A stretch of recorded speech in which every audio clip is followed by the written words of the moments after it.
Mesdames, Messieurs, bonjour. Patrick Vandamme.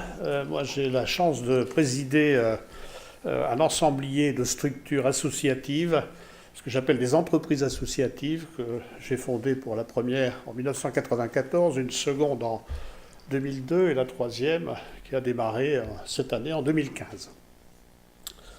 Alors, qu'est-ce que c'est que le groupe réactif? Donc, c'est d'abord un groupement d'employeurs. Vous avez évoqué, madame, le temps partagé. On est en plein dedans et depuis 1994, donc c'est pas nouveau. L'idée, c'était de mutualiser des temps partiels, mais se donner aussi, pour un certain nombre d'entreprises, de la flexibilité dont j'avais besoin, moi, lorsque j'étais DRH d'une entreprise qui s'appelle Triselec, que certains d'entre vous connaissent peut-être, puisqu'elle est basée à Halluin, pas très loin d'ici. Sont arrivés en 2002, en 2000 plutôt, des cadres qui me disaient, chaque fois que je rencontre une entreprise, souvent des cadres seniors, ils me disaient, chaque fois que je rencontre une entreprise, je suis un peu coincé parce qu'ils me proposent de m'installer à mon compte, de facturer la prestation de service ou mes services, mon expérience. Ce qui n'est pas si simple de s'installer à son compte, déjà quand on n'a pas fait le choix de le faire, d'une part, et d'autre part, on ne sait pas si ça va durer dans le temps. Il s'agissait de cadres généralement au-delà de 50 ans, un peu plus ou un peu moins, juste autour de cette zone-là. Et le problème des seniors, vous le connaissez actuellement, il y a de plus en plus de seniors au chômage et il y a de moins en moins d'emplois ou d'entreprises qui prennent le risque d'embaucher des gens de 55 ans, 56 ou 57. Du coup, avec le groupement d'employeurs, on a fait ce qui était interdit par la loi, mais on l'a fait quand même, en prévenant quand même les autorités qu'on le ferait. Et on a monté donc une structure à terme, donc en 2002, de portage salarial. En fait, c'est une structure qui facture des prestations de services pour ses consultants, qui bénéficient donc de toute une gestion administrative de leur propre compte, de leur propre activité. On facture pour eux, on les salarie pour faire les missions qu'ils trouvent, et donc ils n'ont pas d'embêtement et de contraintes au niveau administratif ou financier. C'est nous qui assurons tout et qui payons les salaires et qui facturons pour eux les missions. Actuellement, le groupe représente 290 salariés, 13 millions de chiffre d'affaires, 12 millions d'euros pour être très précis, avec des fonds propres qui sont le cumul, puisque c'est associatif, qui sont le cumul des résultats, et donc on a dépassé le million de fonds propres maintenant. Ça fonctionne évidemment sans aucun fonds public, et les consultants que nous avons actuellement, c'est partout en France, sur l'ensemble du territoire, donc le numérique est très utilisé pour nous.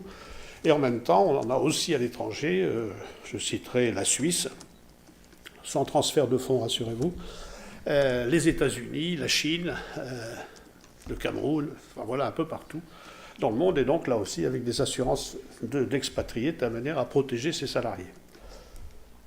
Et puis on est arrivé à monter, il y a quelques mois maintenant, un plateau de coworking avec plusieurs objectifs, qui s'appelle donc Reactif & Co, qui est la troisième structure que l'on monte maintenant, et qui avait pour but, au-delà du télétravail dont je parlerai après, d'accompagner les porteurs de projets. Donc on fait couveuse. Actuellement, on a 4 et bientôt un 5e porteur de projet qui nous rejoint, donc des gens qui créent leur entreprise, qui tout seuls ne voient pas forcément le bout des choses. Et l'isolement dont on parlait tout à l'heure crée aussi des fois des grosses difficultés pour eux. Et donc le fait de se retrouver sur un plateau de coworking les conforte et les assiste aussi avec toute une logistique d'accompagnement, y compris en apport de fonds propres, puisque je suis aussi cofondateur d'un club d'investisseurs sur le territoire de la vallée de la Lys, donc au nord de l'île. Et le nord de l'île, eh bien, c'est l'A22 que certains connaissent, pour l'emprunter le matin, qui est bouchonné. Encore ce matin, j'entendais qu'il était bouché de Courtrai, en Belgique, jusqu'à Marc-en-Barœul. Et donc ça veut dire que ceux qui sont dedans passent un certain temps. Et donc on s'est dit que peut-être là, il y avait une opportunité déjà aussi pour le télétravail, et puis de faire que les porteurs de projets soient aussi localisés dans le territoire où ils habitent, c'était pas plus mal. Donc là, il y a les heures de pointe, le matin et le soir. On a de gros soucis sur cette A22. Il y a eu longtemps un projet d'extension avec un autre autoroute qui viendrait se greffer sur celui-là pour désengorger la métropole. Et finalement, il a été abandonné, donc il fallait trouver des solutions. Le travail à domicile, eh bien, on sait aussi que ce n'est pas toujours facile à la fois de s'organiser. Et on a par exemple une coworkeuse qui nous a rejoint là, il y a quelques mois aussi, là, au tout début, en disant c'est vrai que donc elle vend ses propres services, elle organise des séjours et des séminaires pour des grandes entreprises. Donc elle fait toute la partie organisationnelle, réservation, etc. Et elle dit, il n'était pas rare qu'à 11 heures, j'étais encore en chemise de nuit à la maison, sans avoir commencé à bosser et en pensant déjà au repas de midi. Bon, donc le fait de venir sur un plateau de coworking lui donne maintenant des horaires. Quand elle part de chez elle, elle dit, je vais au bureau. Et donc on se dit que pour les gens qui sont en télétravail, qui souhaitent développer le télétravail, c'est vrai aussi que lorsqu'on est chez soi, c'est pas facile de s'organiser par rapport à sa vie de famille et de couper entre ce qui est du professionnel et ce qui est de l'ordre du privé. Et donc ça pose aussi du problème de contrôle, de management, de savoir est-ce qu'il travaille vraiment ou pas. Le fait d'être sur un plateau de coworking, forcément, ça donne des horaires, ça peut se contrôler, puisqu'évidemment les entrées peuvent être contrôlées, et les temps de travail peuvent être contrôlés, s'il y a une souhait bien sûr de le faire. Mais il y a surtout qu'on va pouvoir donner à ces gens de l'énergie certainement, mais plus concrètement des moyens techniques et toute une logistique d'accompagnement, y compris la visioconférence, comme vous pouvez le voir là-bas, en haut. Donc ça permet éventuellement aux gens qui sont chez nous d'avoir des contacts avec leur hiérarchie à distance et d'organiser ou de participer à une réunion à distance. C'est-à-dire que quand on fait une réunion de travail dans l'entité, eh bien on peut avoir un télétravailleur ou une télétravailleuse qui se branche et qui tout de suite, eh bien, participe à la réunion. Donc il n'y a pas non plus cette coupure de vie commune dans l'entreprise.